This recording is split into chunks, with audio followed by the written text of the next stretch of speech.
예, 이거 하고. 네, 지금 우리 김기림의 비평문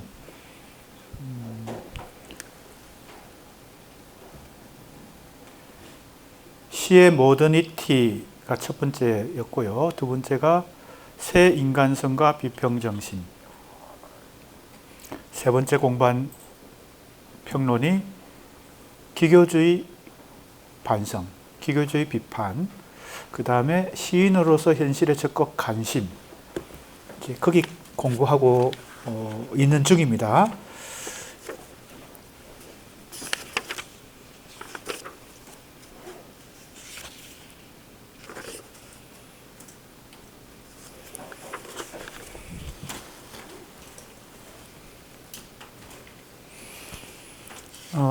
부교재 손으로 쓴 글자, 손으로 쓴 숫자 36쪽 한번 보세요. 36쪽에 시와 현실이라고 되어 있는 이 글인데요. 발표 지면은 조선일보이고 발표 시기는 1936년 1월 1일부터 5일까지입니다. 신문이니까 한 번에 발표하지 않고 여러 차례 나누어서 발표를 한 것 같습니다. 바로 직전에 35년 4월에 기교주의 비판을 스스로 했고, 임하와 박용철이 35년 12월에 차례로 담천하의 시단 1년 그리고 을의 시단 총평에서 이 논쟁에 개입하게 된 바로 직후입니다. 36년 1월 1일입니다. 전체적인 이 상황은 이미 요약해서 알고 있겠죠. 우리 수강생들이요. 34년 4월에 김기림이 먼저 자기 반성 혹은 기교주의 비판, 자기 반성의 차원에서 기교주의 비판을 하고, 역사적 의의를 잃어버린 모더니즘 시의 형식주의 경향, 다 비슷한 말인데 지금 이 대목에서 김기림이 기교주의 비판을 하는, 지난 시간에 공부한 걸 약간 복습하고 있습니다. 모더니즘 시를 이제 기교주의라는 개념으로 비판하는 그 관점은 한국 시만 그런 것이 아니고 서구 시의 서구 근대 시의 흐름 자체가 여러 가지 역사적 상황에서, 그죠? 시대 상황 그리고 문명에 대한 근대 문명의 흐름 속에서, 그리고 산문과 소설보다 시가 위축되는 그 현상에서 자기 정체성을 찾기 위해서 더 뭡니까? 형식화된다는 거죠. 더 자기 정체성을 확인하는 식으로 간다. 그래서 5가지 원인을 상당히 총체적으로, 그걸 이제 크게 순수화 경향이라고 말을 했고, 두 번째 다른 용어로 형식주의 경향이다. 그걸 이제 종합해서 기교주의다. 이렇게 비판을 했죠. 자기 반성을 했죠. 그러면서 무엇을 잃어버렸냐? 바로 내용인데, 이제 주제인데, 그것을 시대 정신이라는 말로 뭉뚱그려서 종합해서 얘기했죠.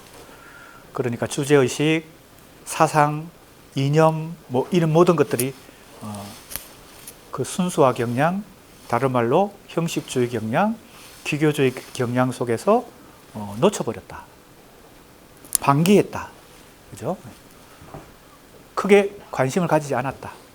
이제 그것이 부족하기 때문에 그것을 보충해야 된다. 그렇게 얘기했죠.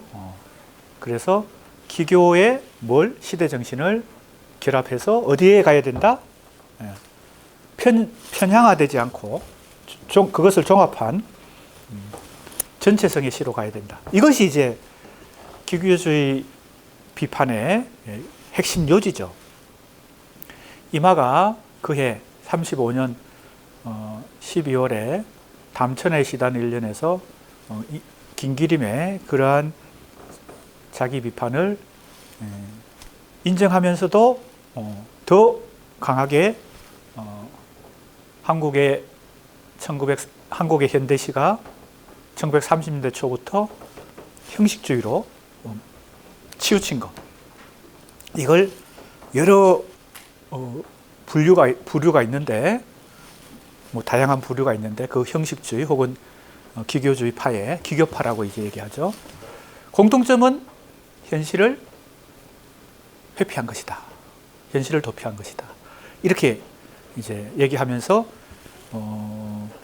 김기림으로 대표되는 김기림을 중심으로 주도되었던 모더니즘 시뿐만 아니라 이 순수 시를 쓰는 순수 서정시를 쓰는 시인들도 같이 비판을 하죠. 그러니까 박영철이 가만히 있지 못하고 의례시단 총평에서 이마를 중심으로 이마를 주 대상으로 비판을 하면서 이제 이 논쟁이 전개되는 그 와중입니다. 그 과정에서 김기림이 이 글을 발표합니다.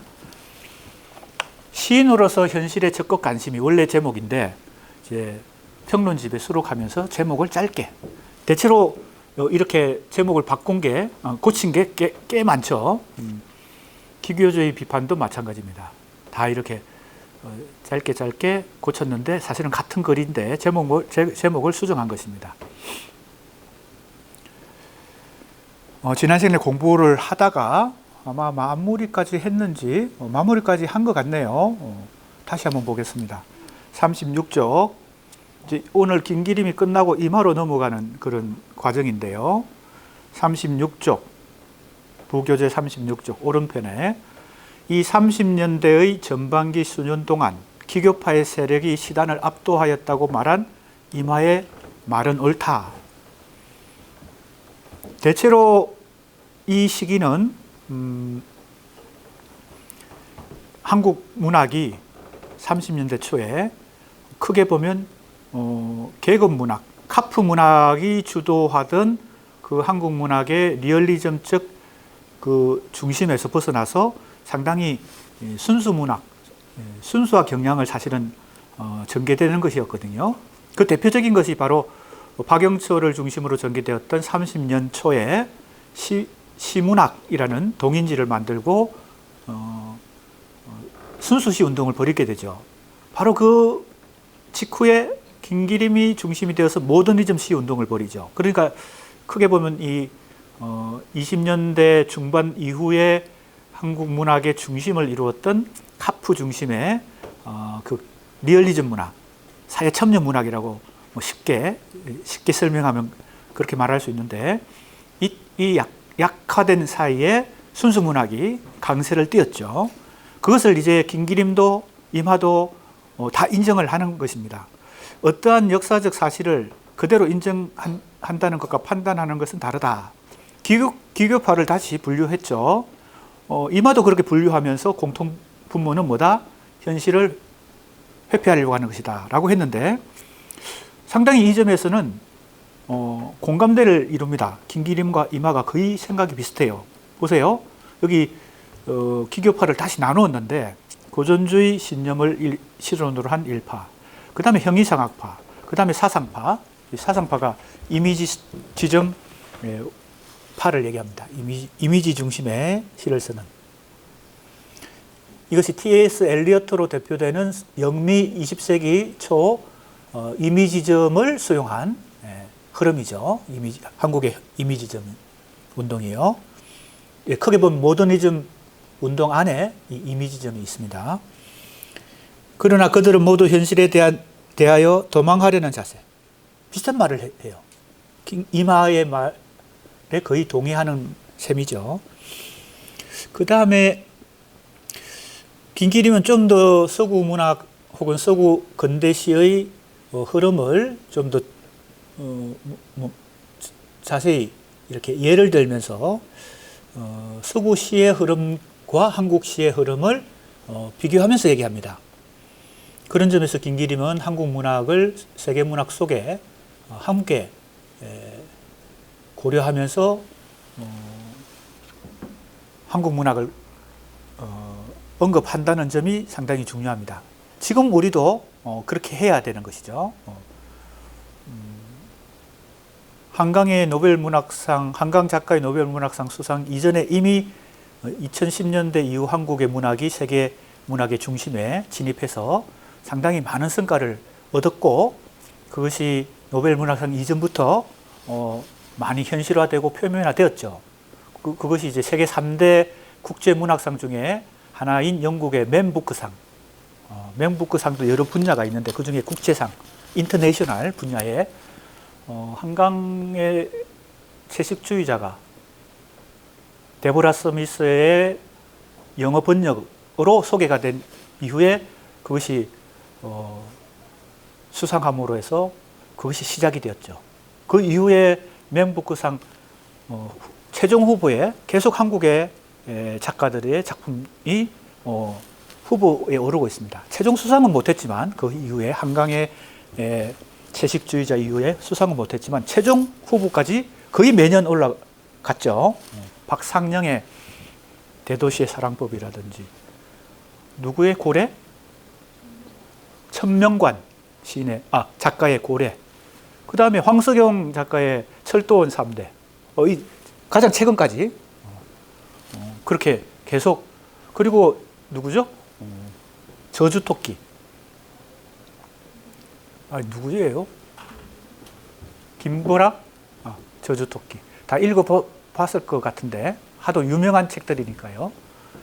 그러니까 세계 문학의 정상에 지금 한국 문학이 다 도달해 있는데 노벨문학상은 이제 그 정점을 찍었죠.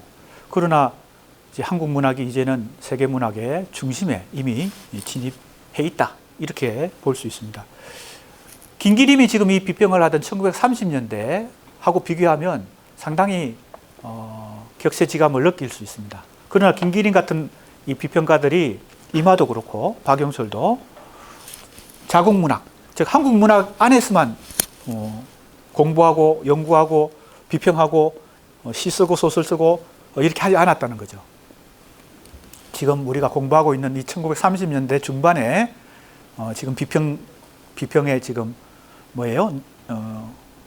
비평가들의 이 작품을 우리가 읽어보고 있는데, 그때 이미 수준이 물론 우리는 그 시기에 한국의 사회는 후진국이라고 말할 수밖에 없는데, 식민지였고, 게다가 식민지였고 후진국이라고 말할 수밖에 없는데, 이 문화적 수준이 뒤따라가는 후발주자이지만 그래도 상당한 지금 수준까지 도달해 있다. 30년대의 한국의 비평과 문학의 수준이. 물론 이제 그 이후에 한국 근현대사가 파란만장하게 격동의 시대를 경험하고 해방 이후에 전쟁으로 이어지는 어두운 어떤 역사를 거치면서 이 30년대 수준을 다시 회복하게 된 것은 60년대 와서, 그죠? 50년대 전쟁의 폐허를 딛고 60년대 이후에 다시 이제 조금씩 회복해 온 것이고, 그것이 이제 2010년대 이후에 한류 열풍에 사실은 후원도 받았다고 볼 수 있습니다. 이 분위기가 K 콘텐츠 혹은 K 컬처라고 부르는 뭐 한국의 영화, 드라마, 웹툰, 웹소설, 이런 대중문화가 세계적으로 선풍을 불러일으키는 그 문화의 힘도, 대중문화의 힘도 한몫을 했고, 한국 문학의 저력이 그동안 계속 성과를 이어왔기 때문에 노벨문학상까지 이제 도달했다, 이렇게 볼 수 있습니다. 지금 시점에서 지금 우리의 한국 문학의 그리고 한국 문화의 수준에서도 우리는 세계 문학과 이제 어깨를 나란히 하면서 우리가 오히려 중심에서 수용만 하는 것이 아니라 오히려 전파를 하는, 전달하는 발신자, 수신자가 아니라 발신자, 수용자가 아니라 전파자, 이런 입장에 서 있기 때문에 상당한 이제 자신감을 가지고, 그죠? 자부심을 가지고 이제 문학을 공부할 수 있는 그런 여건이 되었습니다. 그래서 지금 이 상황, 이 시점에서 다시 이 30년대의 이제 문학을 우리가 공부하면서 그때 어떤 정도의 수준에서 얘기가 진행됐는가 살펴보는 것입니다. 부족하면 또 우리가 부족한 대로 평가를 하고, 그때 이미 이 정도 얘기까지, 이 정도 수준까지 논의가 있었다는 것을 우리가 확인할 수 있습니다. 근데 대체로 이제 우리 국어국문학과 현대문학 전공 수업에서도 이 30년대 혹은 뭐 식민지 일제강점기의 이 문학의 수준에 대해서 잘 모르고 또 텍스트 자체를 잘 안 읽어보는, 그죠? 비평이든 시든 소설이든 그나마 시와 소설은 텍스트를 읽어보는데 비평은 지금 현재 활동하는 비평가들의 평론도 안 읽어보니까 30년대 비평가의 비평을 읽어보겠어요? 그러니까 이 수업 시간에라도 같이 읽어보는 것입니다. 지난 시간에 한 이제 내용인데, 지금 보들레르를 원조로 하고 초현실파에 이르기까지, 슈어 리얼리즘이죠. 근년에 했으니까 지금 이게 35년에 쓴, 36년 1월에 쓴 글이니까요.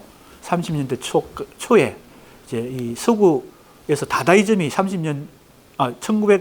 20세기 초에 발생하고 이제 이것이 다양한 아방가르드 예술로, 문학으로 전개되는 과정이 다 이제 유럽의 아방가르드고, 그게 내가 지금 여러 번 설명했던 서구 모더니즘 문학과 예술에 포함되죠. 아방가르드도 포함되고 이미지즘도 포함되고, 그걸 영미 이미지즘과 유럽의 아방가르드를 종합해서 우리가 보통 모더니즘 문학이다 혹은 예술이다 이렇게 말하니까, 지금 김기림이 상당히 영문학자로서 이 모더니즘 문학에 공부를 많이 하면서 서구 문학에 대한 지식과 을 토대로 이제 한국 문학에 지금 비평을 개진하고 있습니다. 보들레르도 나오고요. 그 다음에 초현실파 나옵니다. 현실을 추악한 것으로 인정하고 초월한 곳에, 그러면 현실을 부정하고 이상세계를 지향하는 것, 이것은 사실은 원조는 낭만주의죠. 낭만주의의 기본 정신이 현실 부정과 이상세계 추구죠.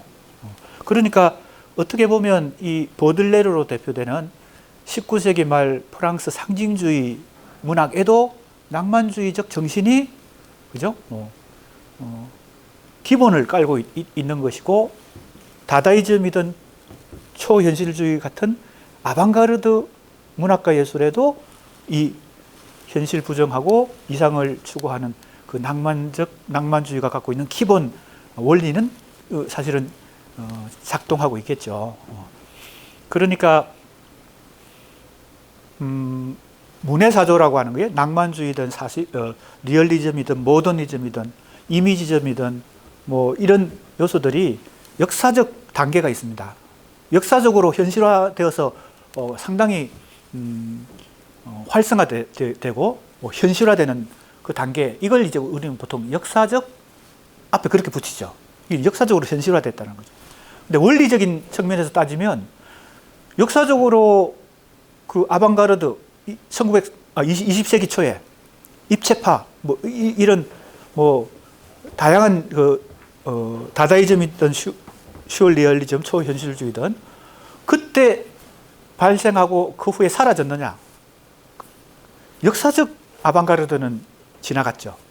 그러나 원리적인 아방가르드 정신은 문학과 예술을 하는 누구에게도 그것이 사실은 있을 수 있죠.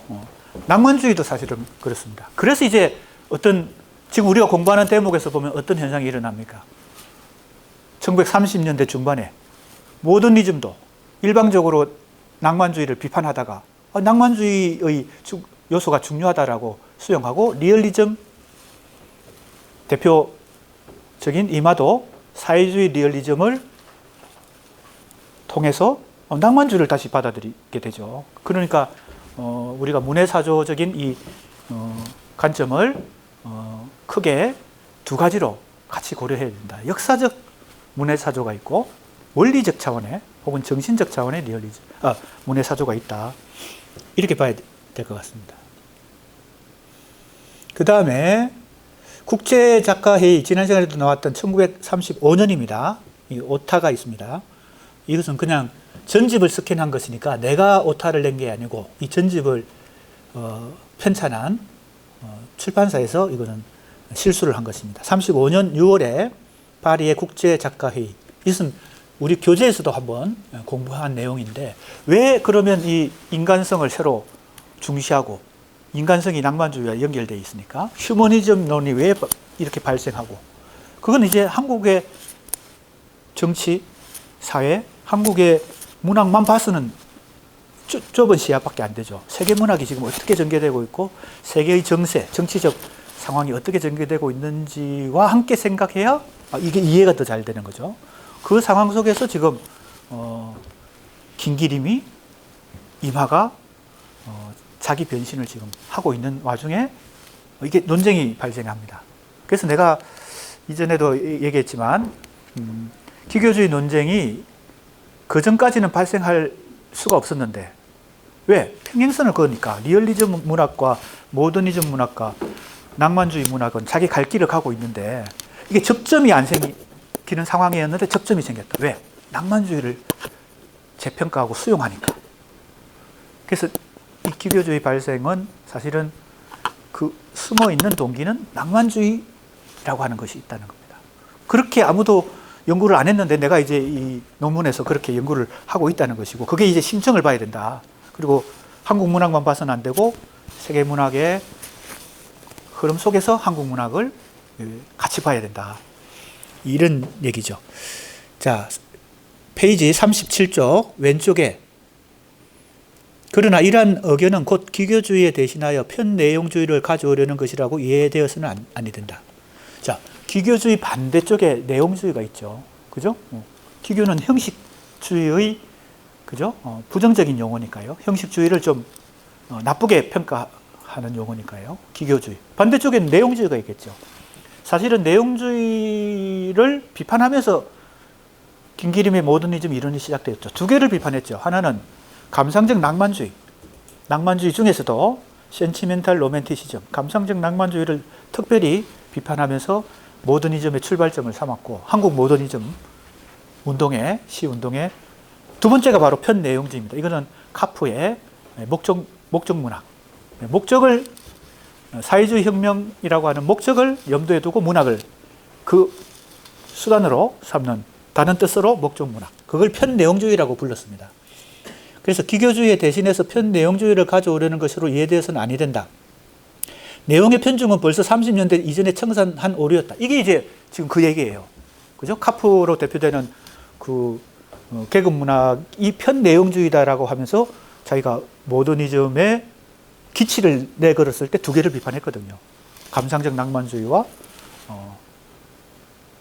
편내용주의, 즉 목적 문학.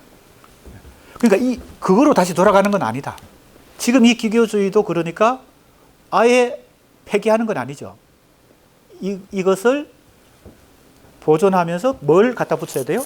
시대정신이라고 하는, 혹은 뭐 사상이든 뭐 이념이든 이제 내용도 이념도 여기에 결합시켜야 된다. 그래서 나온 용어가 뭐예요? 내용과 기교의 통일을 통한 전체성의 실론입니다.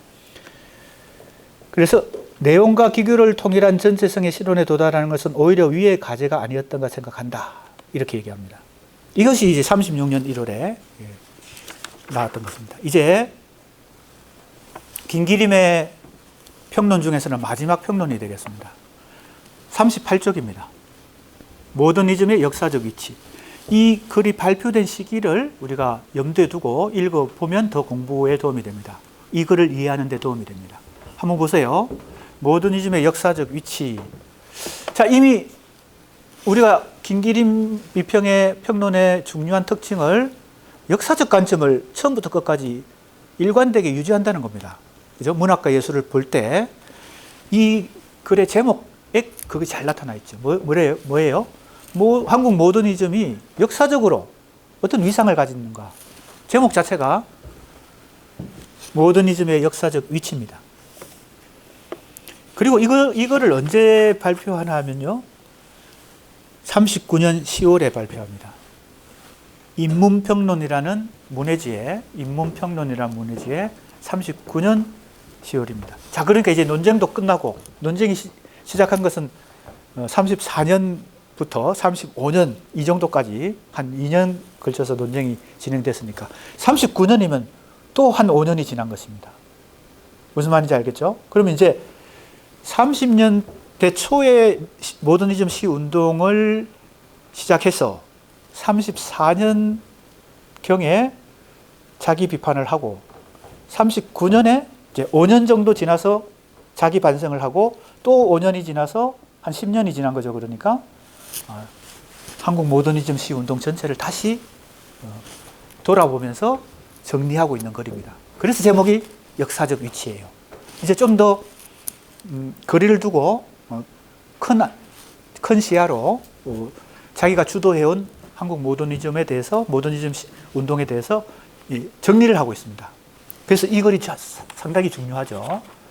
그리고 이미 전체 후기 비평으로 이미 전개되어서 자기는 전체성의 시로 가야 된다라고 이미 주장을 했고, 현실에 적극적으로 관심을 가져야 된다. 시인들도 이렇게 이미 어느 정도 자기 문학인으로서의 위치가 이동한 상태에서 지금 이거를 쓰고 있습니다. 자, 한번 같이 보겠습니다.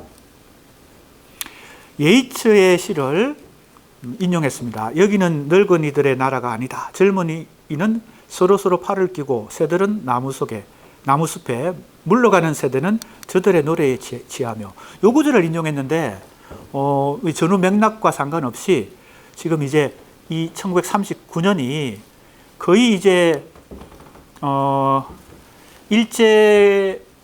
일본 제국주의가 가장 극단적으로 팽창하고 세계 전쟁을 일으키는 그런 어떤 아주 위급한 시기죠.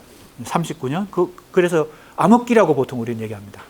우리 한국 현대사에서 해방 이전에 이 30년대 말부터 45년까지 상당한 탄압이 주어졌죠. 일어났죠. 그런 시점에서 지금 모더니즘 문학에 대한 전체적인 평가를 다시 하고 있습니다. 문학사는 과학이라야 할 것은 말할 필요도 없다. 자, 이 과학이란 말이 이 김기림의 굉장히 중요한 모토 중에 하나입니다. 김기림 비평에서. 김기림의 이 지성 혹은 이성, 지성을 중시한 이 인간의 이 사고 능력 중에서 지성을 중시하는 것이 모더니즘의 기본 특성이기도 한데, 김기림도 그렇죠. 그래서 문학도 과학으로서의 문학, 비평도 과학으로서의 비평. 이것이 이제 일종의 목표라고도 할 수 있습니다. 객관성이죠. 객관적 인식에 충실해야 한다.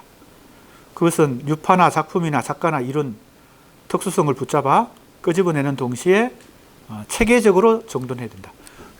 사이언스, 즉 과학, 다른 말로 하면 학문적 위상까지 도달해야 된다. 이제 문학과 예술은 다른 사이언스, 즉 학문과 비교하면 체계적이고 엄밀하게 객관성을 얻기가 쉽지 않죠. 왜냐하면 문학과 예술은 엄밀한 의미의 사이언스가 되기는 쉽지 않습니다. 그러나 이 지금 우리가 국어 국문학과에서 고전문학도 하고 현대문학도 하고 국어학도 있는데 크게 셋으로 나누어서 우리가 학문을 분류하고 있는데, 의학은 사이언스입니다. 그건 엄밀한 학문이에요.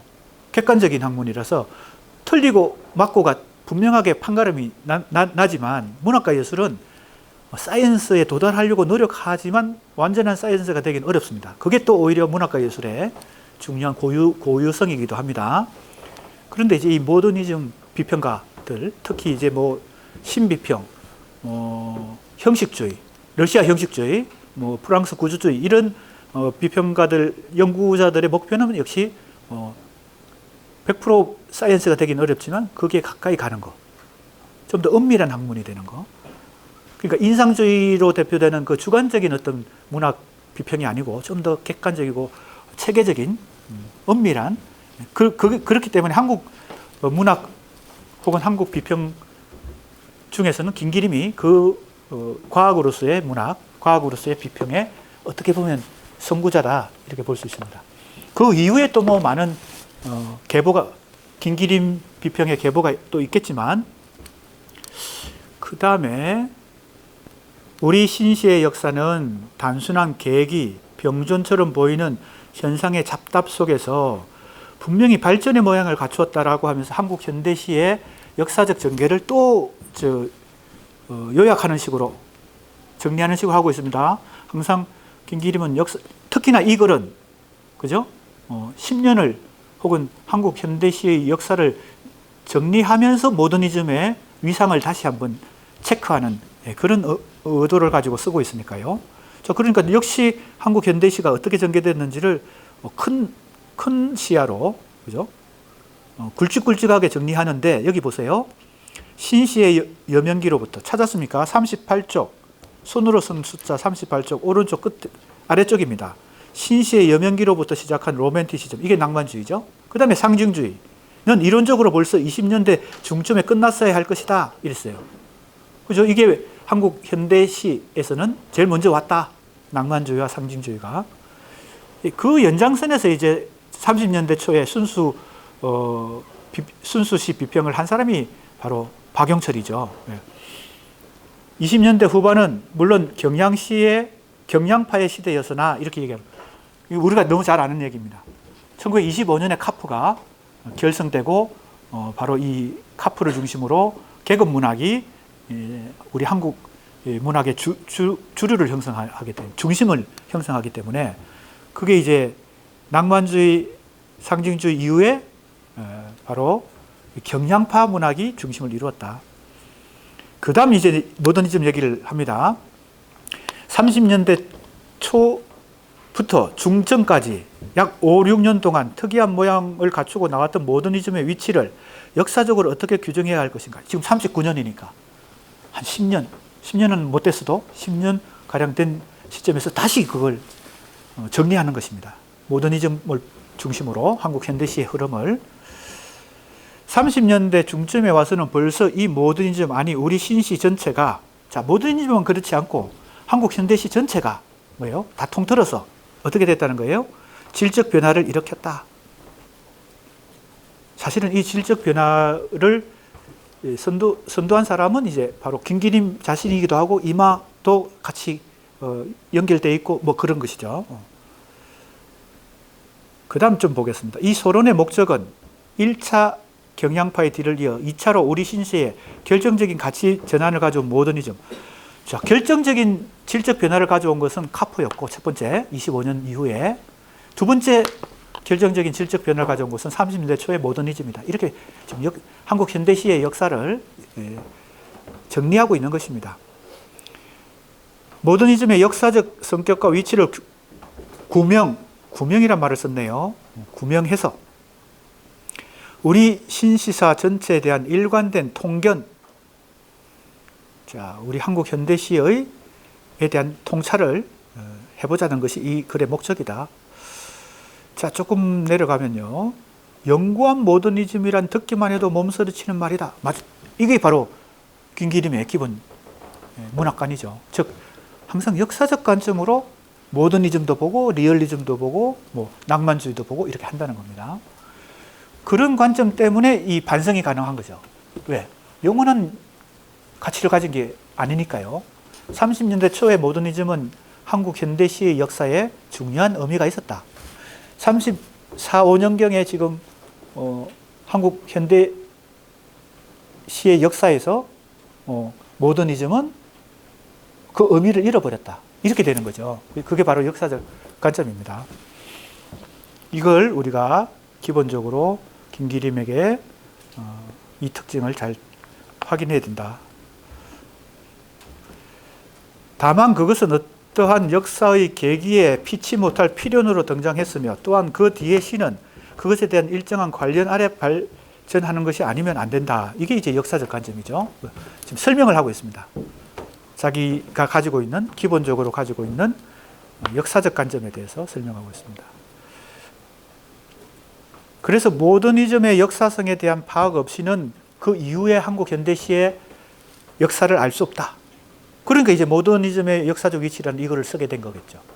이걸 잘 정리해야 그 이후의 한국 현대시의 흐름도 역사도 좀 더 깊이 이해할 수 있다. 그런데 신시의 발전은 그것의 환경인 동시에 모체인 오늘의 문명에 대한 태도의 변천의 결과였다는 것은 흥미로운 일이다. 김기림은 이런 관점을 가지고 있습니다. 그러니까 문학을 문학으로만 보지 않고 문명 혹은 역사적 인류 역사의 단계, 문명과의 관계 속에서 문학과 예술을 봅니다. 그래서 이제 그 모더니즘 비판이죠? 맞나? 기교주의 비판. 미안합니다. 순간 착각했어요. 기교주의 비판에서 이게 굉장히 중요한데 35쪽 다시 복습해 봅시다. 복습이 아니라 그냥 한번 다시 눈으로 보고 다시 돌아가겠습니다. 35쪽 바로 이 왼쪽에 1, 2, 3, 4 네 가지네요. 5, 이 5가지. 그죠? 이게 바로 서구시, 한국시만 그런 게 아니라 세계문학에서 서구 문학이 20세기 이후에 순수화 경향, 다른 말로 하면 형식주의 경향, 또 다른 말로 하면 기교주의 경향의 원인을 이렇게 5가지나 얘기했는데 이걸 자세히 보면요. 문학만 따로 독립시켜서 보는 게 아니라 세계사의 흐름, 세계 정치, 세계 정세의 변화, 그 다음에 과학 사상에 의해서 종교가 붕괴된 그 문화적 상황, 그죠? 문학 안에서는 소설이나 산문의 협공을 받아서 시가 위축되는, 고립되는 그 상황. 이는 뭐 여러 측면에서의 원인을 얘기하고 마지막에 특히 이게 모더니즘 문학을 이해하는데 상당한 결정적인 중요한 원인 분석인데 무엇보다도 자, 이 중요하기 때문에 한 번 더 복습합니다. 35쪽 왼쪽에 5번입니다. 무엇보다도 조화와 충실한 인간성을 잃어버린 공산 현대 문명 자체의 병적 징후다. 이게 모더니즘 문학의 어떤 특성을, 특히 지금 이 대목은 왜 모더니즘 문학이 편향화되었느냐, 기교주의로 흘렀느냐에 대한 원인 분석인데 이건 모더니즘의 기본 특성을 잘 이해할 수 있는 그런 요소입니다. 지금 우리 이번 학기에 지금 현대문학사 시간에 시인 세 사람을 통해서 한국 현대시의 큰 그림 속에서 각각 다른 색깔을 가지고 다른 시적 경향을 보여주는 시인 세 사람을 서정주, 한용운, 김종삼을 통해서 굉장히 다르죠. 거의 같은 유형이라고 볼 수 없는 다른 세 가지 대표적인 유형을 통해서 한국 현대시의 특성을 살펴봤고 이제 현대 비평 세 사람을 대표적으로 지금 30년대 김기림, 이마, 박영초를 통해서 우리 한국 현대 비평 전체, 한국 현대문학사 전체를 한번 꿰뚫어보는 그런 지금 큰 그림을 가지고 공부를 하고 있잖아요. 그래서 지금 우리가 시는 시대로, 비평은 비평대로 지금 이제 세 개의 어떤 유형을 가지고 큰 틀을 지금 한번 그려서 살펴보고 있는데 지금 우리가 공부하고 있는 이 비평에서는 이제 모더니즘이라든지 리얼리즘이라든지 전통주의라고 말할 수 있는 낭만주의, 상징주의 요 얘기들을 지금 하면서 한국 현대 비평과 현대 문학의 그 특성을 살피고 있잖아요. 이게 지금 30년대만 적용되고 30년대 문학, 한국 문학을 이해하는 데만 도움이 되는 게 아니고 지금 현재 우리 문학을 이해하는 데도 도움이 되기 때문에 이게 계보적으로 우리에게 이 공부가 중요하다, 필요하다. 예를 들면 내가 옆길로 또 조금 샜는데 시간이 조금 한강 작가의 노벨 문학상 수상으로 인해서 한강 작가의 소설을 이제 엄청나게 지금 출판사가 상당히 위기에 몰려 있다가 이것으로 인해서 숨통이 트일 정도로 엄청나게 지금 한국의 독자들, 외국의 독자들도 번역된 걸 많이 지금 구입해서 보고 있을 텐데, 근데 거의 대부분의 독자들의 반응이 한강의 대표작인 채식주의자, 그 다음에 소년이 온다, 작별하지 않는다 읽고 거부감을 일으켜요. 이걸 쉽게 읽고 재밌게 읽는 사람이 거의 10명 중에 거의 없을 정도로. 그래서 이게 힘들다, 심리적으로 불편하다. 그래서 계속 읽기가 힘들다. 이렇게 얘기하고 있거든요. 그게 이제 일반적인 반응입니다. 우리 학생들 읽어봐야 됩니다. 읽어볼 시간이 없는 사람들은 방학 때 꼭 읽어보기 바랍니다. 그런데 왜 이런 반응이 일어날까? 바로 지금 우리가 공부하고 있는 이 한국 현대문학의 이 세 가지 큰 흐름 속에 이걸 만약에 재해석한다면 이런 겁니다. 한국 현대문학사에 지금 이마로 대표되는 카프로 해서 시작해서 리얼리즘으로 전개되는 이것이 60년대의 참여문학으로, 그죠? 그 다음에 80년대의 민중문학, 노동문학, 이렇게 해서 이 계보가 계속 이제 시대마다 그 시대에 맞게, 그죠? 그 시대에 맞게 조금씩 변주되면서 이 계보가, 리얼리즘 계보가 이렇게 형성이 돼 온 것이죠. 그리고 모더니즘은 30년대 김기림으로부터 출발해서 바로 이제 60년대 순수문학, 바로 순수와 참여의 대립기가 60년대 문학이거든요, 한국 문학.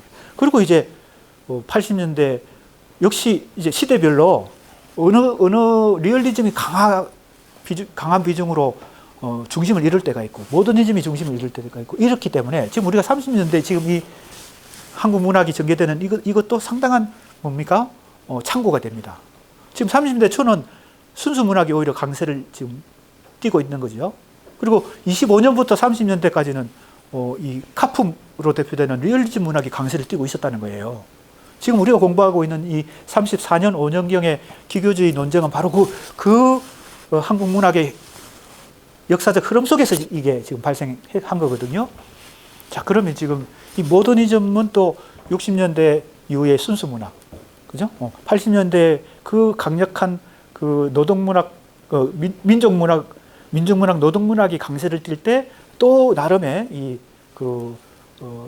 예술성을 지향하는 그런 문학이 계속 유지가 됐겠죠. 물론 위축됐겠지만 80년대는 워낙 이 정치 격변의 시대니까요.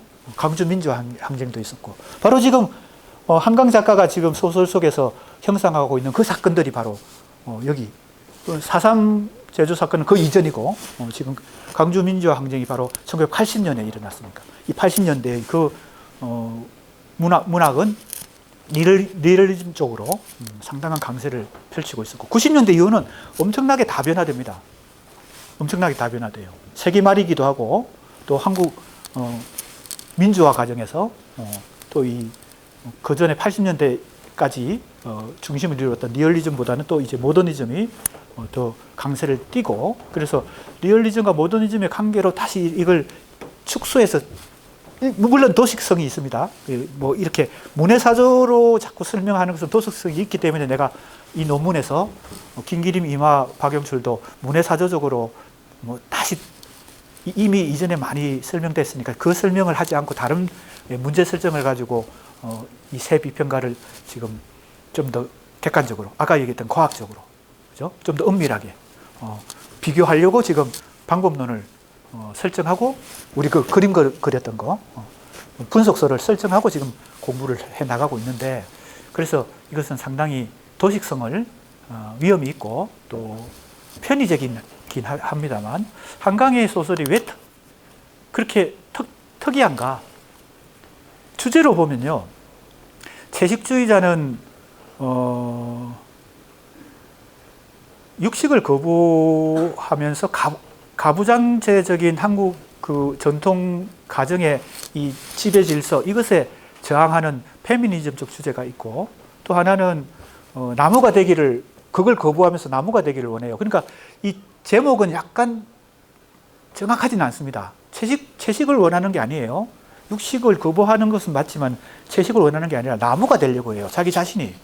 근데 이거는 비현실적이죠. 어떻게 인간은 동물인데 식물, 나무가 되겠어요. 그런데 그걸 실천을 합니다. 상당히 그러니까 그로테스크해요. 그 사건의 전개나 그 벌어지는 어떤 스토리가.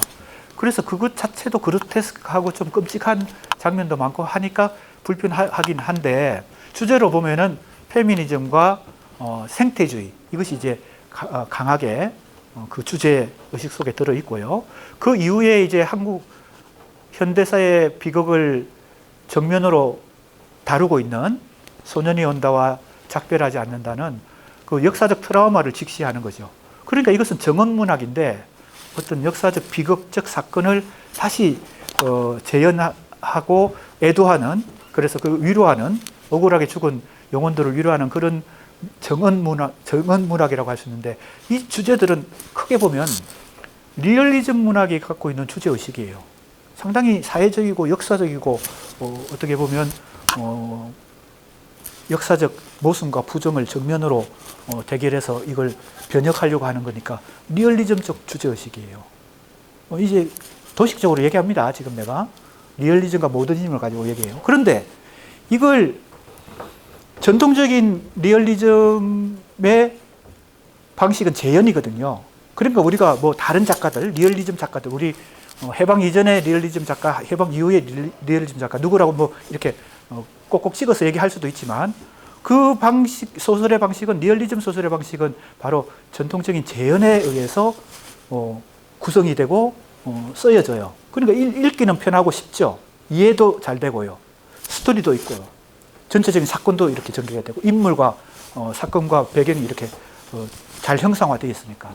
보통 우리는 그런 주제, 리얼리즘적 주제의 소설은 그런 형식의 그런 기법에, 그런 구성에 잘 맞기 때문에 그런 소설을 우리는 익숙하거든요.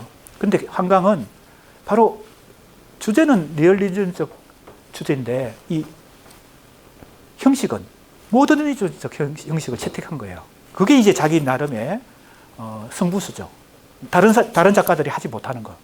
그러니까 이 구성이라든지 문체라든지, 문체까지도 이제 이분의 시적 산문이라는 그런 독특한 용어로 한림은 노벨 문학상 위원회가 선정 이유를 밝히면서 세 가지를 얘기했는데, 첫 번째가 역사적 트라우마를 직시한다.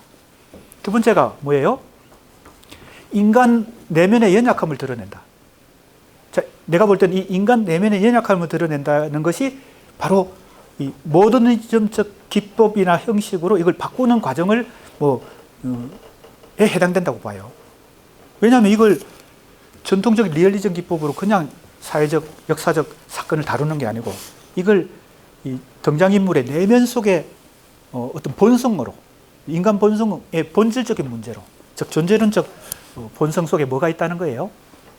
폭력성이 있고 야만성이 있다는 거예요. 전쟁이 왜 일어나고 그 국가 폭력이 왜 일어나는지, 이런 것들을 근본적으로 질문해 보는 거죠. 인간 내면의 본성으로 파고 들어가지고. 그러니까 기법이 모더니즘적 기법으로 가는 것이고, 문체도 거기에, 그죠?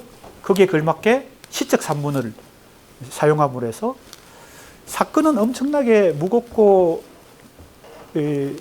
강한 사회적, 역사적 사건인데, 그 문체는 굉장히 여성적이고 섬세하고 미묘한 이 내면의 문체로 이걸 표현을 했단 말이에요. 그래서 사실은 이게 리얼리즘 소설에서는 보기 드문 것이죠. 그러니까 이건 모더니즘적. 달리 말하면 이것은 의식의 흐름에 해당되는 버지니아 울프나 제임스 조이스나 프루스트 같은 서구 모더니즘 소설의 내면 의식의 기법, 이런 거에 가까워요. 아주 그러니까 절묘한 융합이죠. 결합을 시킨 거예요. 모더니즘, 시간이 부족하기 때문에 간단히 요약하면, 한강 작가의 이 채식주의자, 소년이 온다, 작별하지 않는다를 결론적으로 얘기하면 리얼리즘적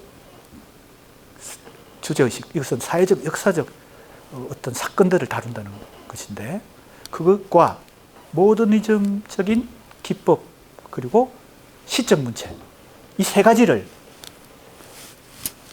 융합을 시켰다. 사실은 이게 융합되기 어려운, 상당히 거리가 있는 요소들인데 이걸 융합을 시켰다. 그래서 읽는 독자들이, 한국의 독자들도 잘 못 읽어요. 힘들어해요. 외국의 독자들이 어떻게 이걸 잘 읽었느냐. 그래서 엄청난 공감대를 일으키고 심사위원회에서 이것을 최종 선정하게 되기까지 번역이 또 이제 역할을 했겠죠. 그 얘기 하려면 이제 시간이 너무 많이 흐르기 때문에 그 정도까지 얘기합니다. 지금 이 하나의 예를 든 겁니다. 지금 우리가 이번 학기에 공부하고 있는 이 시인 세 사람, 비평가 세 사람, 이것이 왜 현대문학사라는 과목 속에서 이 세 사람만 왜 공부하느냐? 현대문학사는 그 많고 많은 시인과 소설가와 비평가가들이 있는데 내가 볼 때 그렇게 공부하는 것도 하나의 방법이고 문학사 전체를 공부하는 거. 이렇게 딱 대표 시인과 비평가를 딱 선정해서 더 깊이 파고들어서 전체를 어떻게 보면 관통하는, 그죠? 한국 문학 전체를 관통하는 어떤 핵심을 한번 짚어보는 겁니다. 그래서 지금 이제 예를 드는 거죠. 1930년대 중반에 지금 김기림, 이마, 박용철의 비평을 공부하는 것이 지금 현재 2024년 노벨 문학상을 받은 한강 소설을 이해하는 것과 직결되어 있다, 연결되어 있다 이런 겁니다.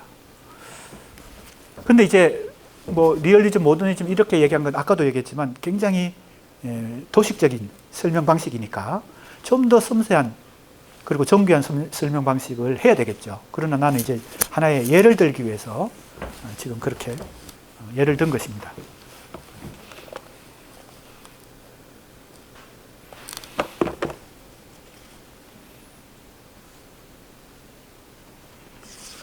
무슨 얘기하다가 이 한강의 노벨 문학상 얘기로 이 옆길로 샜나 하면 35쪽의 그 5번.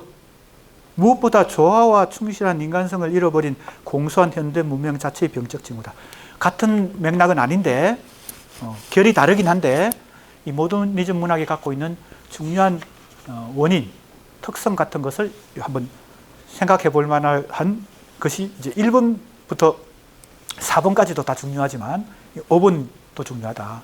우리가 이상의 시나 소설을 이해하려면 이 5번을 잘 이해해야 된다. 이렇게 볼 수 있습니다.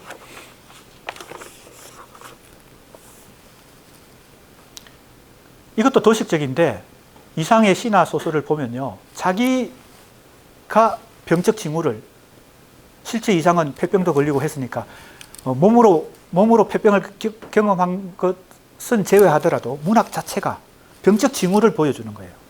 근데 그게 뭐냐? 현대 문명 자체가 병적 징후가 가지고 있다는 것을 자기가 문학 자체의 체험으로 보여주는 거죠. 한강 작가의 소설 속에도 그런 면이 있을 수 있다. 이게 이제 모더니즘의 방법이고, 리얼리즘은 뭐예요? 사회의 모순과 부조리를 순수한 사람의 입장에서 이걸 비판하는 거죠. 자기는 물들어 있지 않은 것입니다. 자기는 더럽지 않아. 자기는 순결하고 깨끗한 비판자의 입장에 놓여서 현실을 비판하는 거죠. 근데 이제 모더니즘은 자기 자신도 이 현실 속에, 이 문명 속에 같이 물들어 가지고 병적 징후를 경험하면서 그 병적 징후로 뭡니까? 대결하는 거죠. 사회 현실이나 역사적 현실에. 리얼리즘과 모더니즘의 차이라고도 말할 수 있습니다. 시간이 김기림을 이제 빨리 끝내고 이마로 들어가야 되는데요. 옆길로 자꾸 셉니다. 잠깐만요. 어딘가 하면 빨리 갑시다.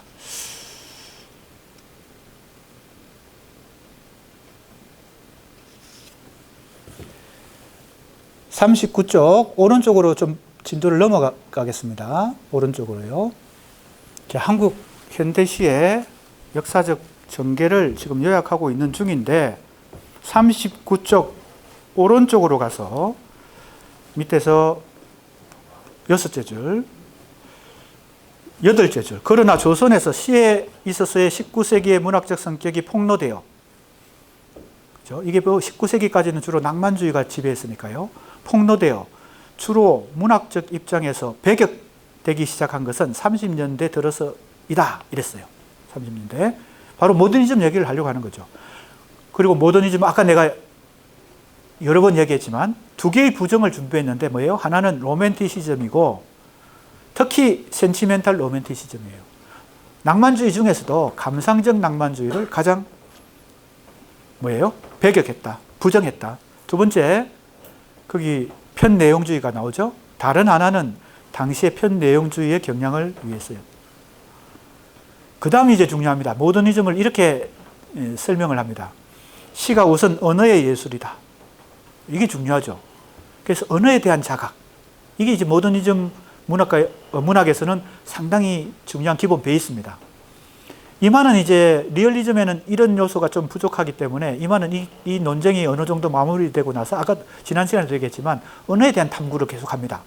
리얼리즘 안에서 리얼리즘도 이제는 언어를 더 정교하게 비평적으로 이론화해야 되기 때문에.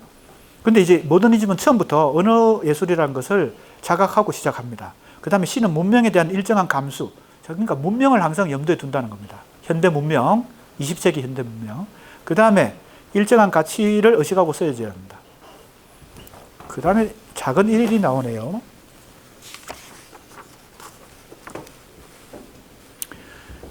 그 다음 서양에서 어떻게 이 모더니즘이 전개됐는지를 쭉 얘기하는데 이거는 이미 내가 여러 차례 얘기했습니다. 여기 20세기 이마지스트라고 되어 있는데 이게 이미지스트, 그죠? 아마 그때는 뭐 발음을 이렇게 했는지 모르겠는데 아니면 오타인지 출판사에서 이걸 이미지스트라고 할 걸 이마지스트라고 했는지 나는 그렇게 지금 활자가 보이네요. 그 다음에 프랑스에서는 입체시, 그 다음에 다다, 초현실주의.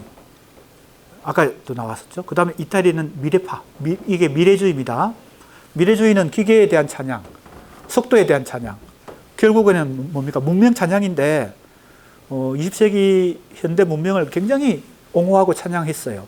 그러다가 결국은 이 파시즘과 어떻게 보면 연결됩니다. 정치 세력인 파시즘과. 그래서 이 미래주의가 나중에는 어떻게 보면은 파시즘과 결탁하는 그런 결과로 전개되는 기도 합니다. 전쟁까지도 미화하게 됩니다. 나중에는.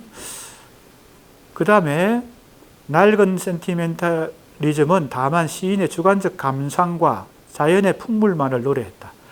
모더니즘은 문명, 또 문명이 나오죠. 문명의 아들이다. 이런 얘기까지 합니다. 한국 시만 그런 것이 아니라 소설에서도 한국 현대소설이 30년대에 모더니즘 소설들이 등장하거든요. 박태원이라든지 뭐 이상의 작품도 그렇고요.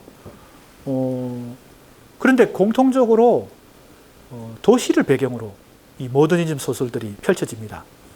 이상 소설도 그렇죠. 날개도 어디가 등장해요? 백화점이 등장합니다. 1930년대인데.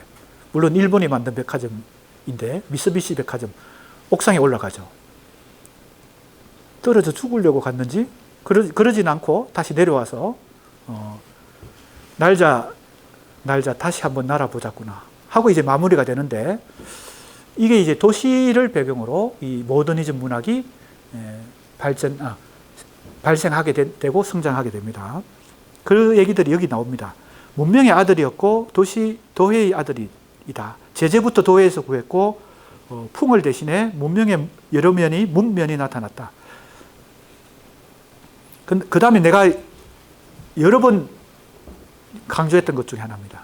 김기림의 이 문학관 속에는 특히 시는 말의 음으로서의 가치, 시각적 영상, 의미의 가치 이 세 가지 요소가 어떻게 결합되어야 된다고요?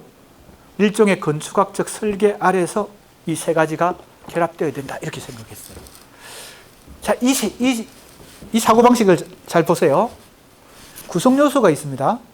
1, 2, 3이 있어요. 이 세 가지를 잘 결합하면 뭐가 돼요? 좋은 시가 된다 이렇게 생각한 거예요. 세 가지가 뭐예요? 언어가 갖고 있는 언어에 민감하게 모더니즘 시는 문학은 언어에 대한 자각으로부터 출발하니까 언어가 갖고 있는 세 가지 요소가 뭐냐? 하나는 음이다, 소리. 두 번째는 시각적인 요소다. 세 번째는 음이다. 이렇게 보면서 이것이 건축학적으로 잘 설계가 돼야 된다고 할 때 이미 어떤 요소가 사고방식에 들어있어요? 내가 볼 때는 이거는 산술적이다. 다른 말로. 그래서 내가 이제 나중에 종합적으로 김기림의 비평을 평가할 때 문제 설정이 기하학적 문제 설정이다. 이렇게 보는 겁니다. 기하학적이다. 미리 결론을 얘기하면 이만은 변정법적 문제설정이고 박용철은 유기체적 문제설정이에요. 김기림의 기하학적 문제설정은 문학과 예술을 더 깊이 있게 정교하게 통찰하는 데는 뭔가가 부족한 부분이에요. 그걸 나중에 이마가 정면 공격을 합니다. 그건 나중에 이마편에서 공부하기로 하고요. 이 기하학적 문제설정이 김기림에게 있다는 겁니다. 이 대목에서도 우리가 알 수 있어요. 그 다음에 기차와 비행기와 공장의 조음, 그죠? 군중의 규환, 회화의 내재적 리듬. 자, 기차와 비행기와 공장의 조음, 이건 약간 이태리 미래주의와 약간 연결되어 있습니다.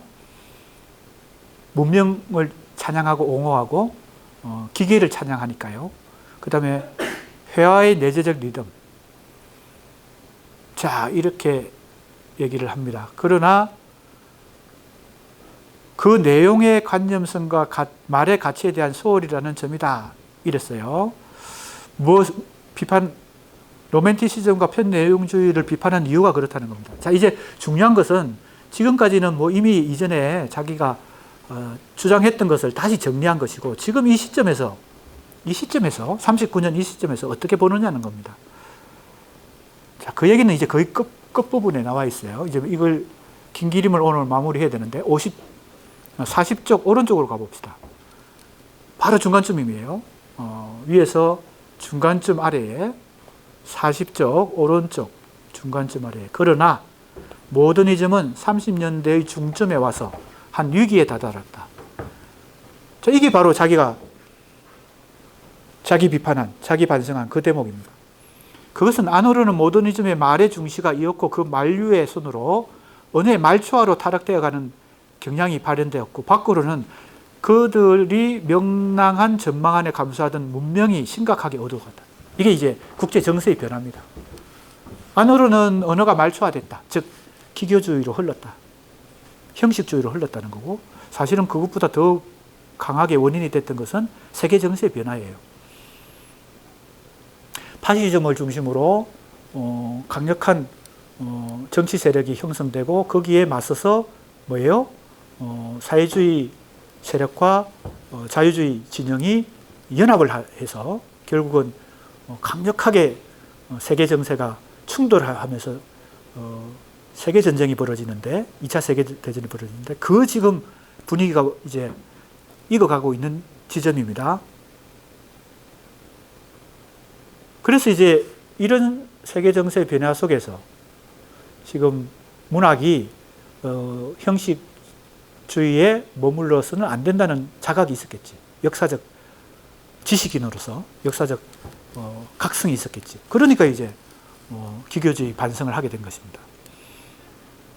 그리고 뭘 받아들여요? 인간성을 받아들여.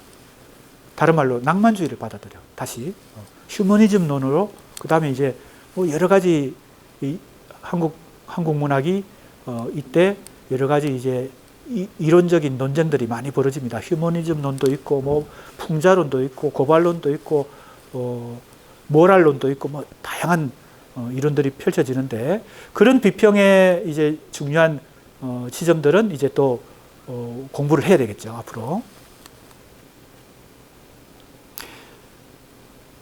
이에 시를 기교주의적 말초화에서 다시 끌어내고, 또 문명에 대한 시적 감수에서 비판으로 태도를 바로잡아야 했다.